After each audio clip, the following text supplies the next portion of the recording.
가처분 리스크를 벗어난 국민의힘 내부에선 차기 당대표를 뽑는 전당대회 시기와 후보군에 관심이 쏠리고 있습니다. 정진석 비대위 체제가 본격적으로 가동되면서 여당목 국회부의장 자리도 비어 있는데요.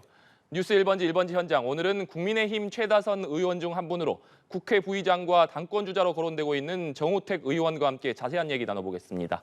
어서 오십시오. 안녕하십니까? 네. 방금 말씀드렸습니다만 오는 27일이면 이제 여당 몫의 국회 부의장이 선출이 됩니다. 여당 내에서 여러 후보군이 거론되고 있는데 의원님께서도 가장 유력한 후보로 꼽히고 있습니다. 일단 마음의 결정은 좀 하셨습니까? 저는 27일 날 본회의가 있는 건 알지만 그날 확실하게 뽑는 건지는 제가 아직 모르고 있고 또 아직 전인석 부의장이 지금 공식적으로 사퇴 선언이라고 할까요? 사퇴를 공식으로 발표한 거를 제가 아직 못 들었기 때문에 네. 뭐라고 대답할 수는 없지만 하여튼 지금 주위로부터 많은 권유를 받고 있고 또 제 지역구에서도 많은 기대들을 좀 하는 것 같아서 괜히 제 어깨가 좀 무거워지는 네. 것 같습니다. 어깨가 무겁다고 하셨는데 자유한국당 시절에는 원내대표도 맡으셨고 또 당대표 권한대행을 맡기도 하셨습니다. 그렇기 때문에 지금 잠재적인 차기 당권주자로도 역시 거론되고 계신데 이 부분에 대해서는 어떤 생각을 좀 가지고 계십니까? 저도 뭐 당대표 대행까지 이렇게 해봤지만 그 당대표라는 자리가 아주 가시방석입니다. 네. 그래서 하여튼 정치인이라는 게 가능성을 항상 열어놓고 정치 활동을 하는 거지만 지금은 조금 더 활동력 있는 분들이 지금 움직이고 있고 또 당권 주자로서 이미 거론되고 있기 때문에 조금 그분들의 활동도 응원도 해주고 한번 주시해서 보도록 하겠습니다. 네, 일단 주시하겠다라는 말씀해 주셨습니다. 국민의힘 전당대회가 이제 준비가 본격화되면서 시기를 놓고도 좀 여러 가지 의견들이 나오고 있는 것 같습니다. 조기 전당대회를 해야 된다라는 일각의 입장도 있고 의원님께서는 좀 어떻게 보고 계십니까? 네, 지금 비대위라는 그 말 자체가 이제 정상적인 당 지도 체제가 성립이 될 때까지의 어떤 임시적인 체제 아니겠습니까? 네. 그런 점에서 본다면 조기 전당대회에 대한 찬성을 저는 하고 있습니다. 또 다만 지금 이제 국회가 지금 국정감사 중이고 또 네. 정기국회가 12월까지 진행이 되고 있기 때문에 내년 1월 말이나 2월 초에 조기 전당대회로 가는 것이 아니냐 하는 것이 지금 유력하게 거론이 되고 있는데 네. 또 최근에는 또 조금 더 연기가 돼서 내년 봄이 좀 지나서 열릴 가능성도 있다 하는 이런 얘기도 지금 나오고 있습니다만은 하여튼 지금 현재까지는 대세는 조기 전당대회 내년 1월 말이나 2월 초쯤은 해야 되지 않겠느냐 이런 당내 여론이 제일 많은 것 같습니다. 네. 일단은 비대위 체제이기 때문에 한시바삐 새로운 지도부를 선출하는 것이 좀 좋을 것 같다 이런 말씀이신데 비대위 체제, 주호영 비대위 체제가 좌초되는 일도 있었고 정진석 비대위 체제가 가까스로 좀 안정화됐습니다만 이제 새로운 지도부가 선출이 된다면 특히 새로운 당대표의 어깨가 상당히 무거울 텐데요. 새로운 대표의 과제 좀 무엇이라고 생각하십니까? 아무래도 제일 큰 과제는 아직 윤석열 정부가 이제 소위 순항을 한 지 지금 얼마 되지 않지 않습니까? 네. 그러면서 윤석열 정부가 이 정권 초기 정착에 제대로 기능을 할 수 있도록 국민이 원하는 정권 교체에 걸맞는 윤석열 정부가 성립될 수 있도록 여기에 뒷받침을 해주는 당의 역할을 해야 된다 이렇게 생각을 합니다.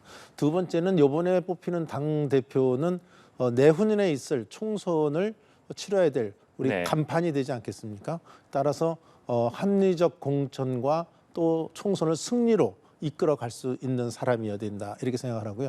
마지막에 하나 더 꼽는다면 역시 여소야대 전국에서 네. 이것을 야당과 잘 무난하게 난국이라 할까요? 어려운 전국을 끌어갈 수 있는 이러한 리더십을 가진 사람이 당대표가 되는 것이 좋겠다 이렇게 생각을 합니다. 네, 차기 당대표의 세 가지 요건을 꼽아주셨습니다. 이런 가운데 국민의힘 비대위가 오늘 대구 경북을 시작으로 이제 전국을 돌면서 좀 현장 회의를 진행한다고 합니다. 아무래도 지도부가 그동안 여러 가지 일이 있었기 때문에 사실 민생에 좀 집중하지 못했다 이런 지적이 있었기 때문으로 좀 보이는데 여전히 여당 내부를 바라보는 국민들의 시선도 좀 불안한 것이 사실이거든요. 국민의힘의 가장 지금 해결해야 할 시급한 과제는 좀 무엇이라고 생각하십니까? 네, 지금 아픈 지적을 해주셨는데 우리 당이 그동안에 비대위 체제가 제대로 작동이 못 되고 또 이준석 그 징계 파동에 의해서 당연히 제 기능을 못했다는 것은 솔직하게 국민 여러분께 송구스럽게 생각합니다. 다만 이제 비대위가 정상 가동화되고 있기 때문에 당연히 이제 국민의 기대에 걸맞는 이런 행동을 해야 된다 이렇게 생각합니다. 따라서 첫 번째 해야 될 우리 당의 과제는 역시 지금 경제가 굉장히 어렵기 때문에 이 경제 문제, 특히 지금 금리가 올라가고 또 그렇게 하니까 지금 뭐 영끌 쪽부터 특히 젊은 분들이 많은 영끌 쪽들이 많은데 네. 이분들이 굉장히 지금 전전긍긍하고 있고 그게 또 수반돼서 또 금리도 하지만 한편으로는 또 수입 물가가 오르기도 네. 오고 여러 가지 물가가 올라서 물가 때문에 이제 고통을 받는 거고요. 정치적으로 표현을 한다고 한다면 저는 이 문재인 정권의 적폐청산을 좀 제대로 해야 된다.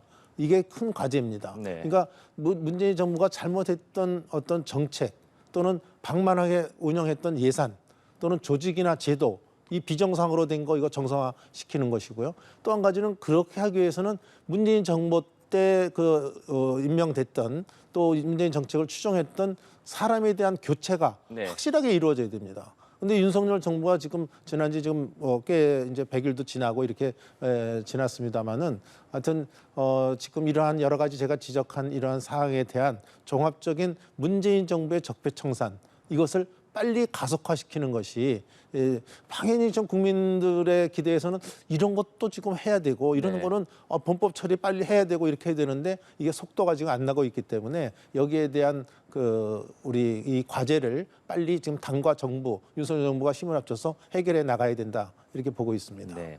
비정상의 정상화가 시급하다 이런 말씀해 주셨습니다.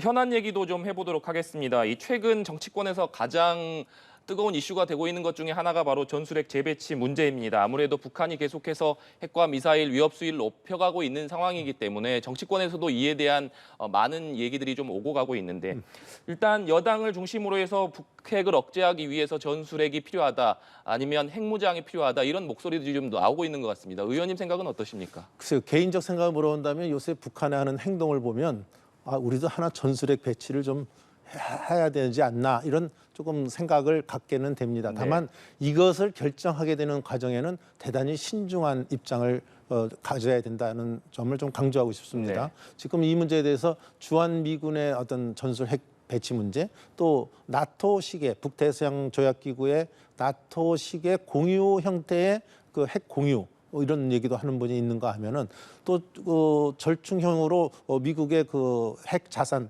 을 순환 배치하는 이런 절충안도 얘기하는 분도 있고 더 강한 분은 우리도 핵 개발해야 되겠다 네. 이렇게 얘기하는 분들도 있지만 여러 가지 국제 상황이라든지 또 우리의 지금 여러 가지에 있는 현실을 또 국민 정서 이런 것들을 합쳐서 아마 신중하게 해야 된다. 다만 지금 이 문제에 대해서 조금 한번 우리도 검토해볼 가치는 있지 않은가 이렇게 생각을 합니다. 네. 그 결정은 아까 말씀드린 대로 최종적인 국제적 상황이나 우리 국민적 동의에 의해서 정서적 동의에 의해서 이루어져야 된다. 이 점을 강조하고 싶습니다. 네. 윤석열 대통령도 이 전술핵 재배치에 관련해서 여러 가지 의견을 좀 듣고 있다고 밝힌 바가 있습니다. 이 조금 전에 대통령실에서는 확장 억제를 획기적으로 강화할 수 있는 모든 수단들을 좀 강구하겠다 이렇게 입장을 밝혔기 때문에 기존의 어떤 전술핵 재배치와 관련된 입장에서 대통령실에서도 윤석열 대통령도 한 발 더 나아가서 전향적으로 좀 검토하는 것 아니냐 이런 해석들이 좀 나오고 있는 상황이거든요. 저는 그것을 검토하기 전에 우선 확장 억제를 강조하신 것은 아주 잘하신 거다 이렇게 네. 생각합니다. 우리 확장 억제에 최대한의 노력을 하고 거기에서 한 발 더 나가서 지금의 여러 가지 이제 뭐 북한이 7차 핵실험까지 하고 또 자기네들이 무슨 핵 보유국이라고 이미 선언도 하고 이런 입장에서 봤을 때 그럼 우리도 어떻게 해야 되는가 하는 것을 결정해야 되는데 지금 대통령실의 입장에서는 굉장히 좀 신중하게 네. 이 문제를 접근하고 논의하고 있다. 저는 그렇게 판단하고 있습니다. 네.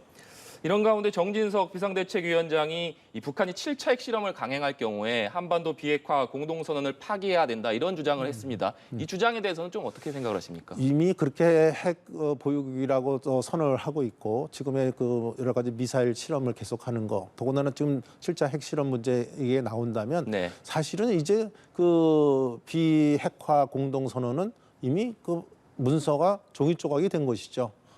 저는 지금 현재 상황도 종이 조각에 불과하다. 저는 개인적으로 그렇게 생각합니다. 다만 파기를 선언한다든지 이런 것은 우리 정부로서는 계속 정부가 북한에 그동안의 약속을 이행해 줄 것을 계속 주장할 수 있는 하나의 근거가 되기 때문에 그것은 파기의 선언까지 할 것까지는 없지만 다만 이제 사실 실질적으로는 문서에 불과하지 않냐 네. 이런 생각을 갖습니다. 네. 사실 북한에 계속되는 탄도미사일 도발에 한미일 3국 간 동해상에서 연합훈련이 있지 않았습니까? 이것을 놓고 이재명 대표가 계속해서 한미일 훈련은 극단적인 친일이다. 이런 친일 국방론을 펴고 있는데 이것에 대해서는 좀 어떻게 생각하십니까? 제가 언론에 나와서 이런 얘기하면 안 되겠지만 이재명 대표 정말 큰일 날 사람이다. 저는 이런 생각을 합니다. 어떻게 북한의 여러 가지 저런 위협적 태도에 대해서 지금 전술핵 배치 문제까지 논의되고 있는 이러한 우리 한반도의 정세에서 어떻게 지금 한미일이 그 훈련을 하는 것이 그것이 어떻게 그 친일 군사로 보는 건지 네. 저는 이해가 가지 않습니다. 저는 이 북한의 경거망동을 막기 위해서는 한미일이 연합해서 그 북한의 그런 나쁜 짓을 못하도록 그것을 억제하는 우리의 공동된 힘을 발휘하는 것이 우리 국민을 위한 것이고 대한민국을 위한 길이지 아니 한미일에 같이 어떤 힘을 합치는 것 자체가 그게 어떻게 친일의 것인지 저는 그분은 조금 그 예전에 그 우리 일제 시대에 그 우길기 들고 이 우리 그 조선이라든지 대한민국을 그 침해하는 거에 대한 어떤 트라우마가 있는 것 같습니다. 저는 지금의 시대는 이제 친일, 지금 우리가 해방된 지도 얼마나 많은 세월이 흘렀습니다. 네. 아직도 뭐 친일이다, 반일이다. 그것은 역사의 관점에 두고요. 지금 우리가 현재 있는 정세라든지 앞으로 미래를 위해서 어떤 길로 가야 되는가를 국민한테 올바로 알려주고 국민들한테 호소하는 것이 저는 진정한 지도자가 아닌가 이렇게 생각합니다. 네.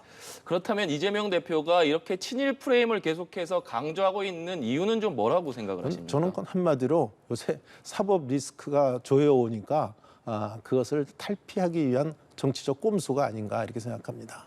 최근엔 상당히 많이 떨고 있는 게 아닌가 이렇게 생각을 합니다. 네. 또 한 가지 더 질문 드리자면 민주당이 지금 유병호 감사원 사무총장과 문자를 주고받은 이관섭 대통령실 수석에 대해서 경질을 요구하고 있습니다. 지금 감사원의 서해 공무원 피격 사건과 관련한 이 감사에 대해서 계속해서 공세를 쏟아내고 있는데 이 점은 좀 어떻게 보고 계십니까? 이것도 저는 사법 리스크, 이재명 대표의 사법 리스크에 대한 어떤 물타기 작전이 아닌가 이렇게 생각을 합니다. 저는 민주당한테 좀 얘기하고 싶은 게 전직 대통령인 문재인 전 대통령을 소위 옹호하고 좀 방어하려는 이런 모습도 중요하지만 저는 그거보다는 그 서해 유족들에 대한 정말 그 사과라든지 진정한 진상 규명 이걸 해주는 것이 정말 전직 대통령으로서의 역할이고 네. 저는 야당이나 우리 정치하는 사람들의 모든 사람의 역할이라고 저는 봅니다. 이런 측면에서 또 문재인 대통령 자체가 이것을 감사원에서 이런 진상에 대해서 좀 그 당시에 어떻게 됐는지 설명을 요구하는 말은 조사하지만 설명을 요구하는 이런 자료에 대해서 무례한 짓이다.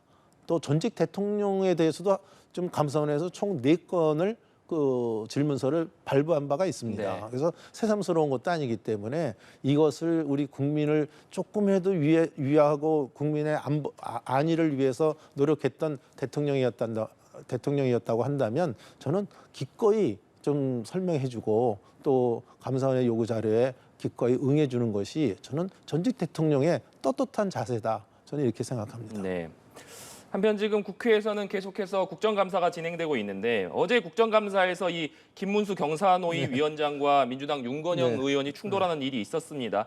이른바 윤건영 의원의 이 종북 논란으로 좀 파행을 빚었는데 이 점은 좀 어떻게 보고 계신지 궁금합니다. 글쎄요, 저는 김문수 위원장은 예전에 운동권의 그 주수적 역할을 했던 사람이기 때문에 어저께 걸었던 윤건영 의원이라든지 또는 그 신현복이라고 하는 사람에 대해서 누구보다 다 잘할 것입니다. 근데 어저께 논란이 된 건 잘 아시다시피 그 김문수 위원장이 예전에 페이스북에 올렸던 글을 갖고 지금 예전에 종북의 세력이 다시 나오는 것이 아니냐 또는 수령님께 충성하는 게 아니냐 이런 페이북에 올린 걸 갖고 한 것이지만 저는 국정감사장에서의 그 본질은 그걸 갖고 따질 거는 아니라고 저는 봅니다. 앞으로 어떠한 생각을 갖고 어떻게 그 위원회를 끌어갈 네. 건지에 대한 이거를 해야지 어떤 그런 이념적 사상적 생각을 갖고 어저께 국정감사장이 난장판이 됐다는 것은 국정감사를 보는 국민의 눈에는 좀 벗어난 것이 아닌가 이렇게 봅니다. 네, 알겠습니다. 여기까지 듣도록 하겠습니다. 지금까지 국민의힘 정우택 의원과 함께했습니다. 오늘 말씀 고맙습니다. 네, 감사합니다.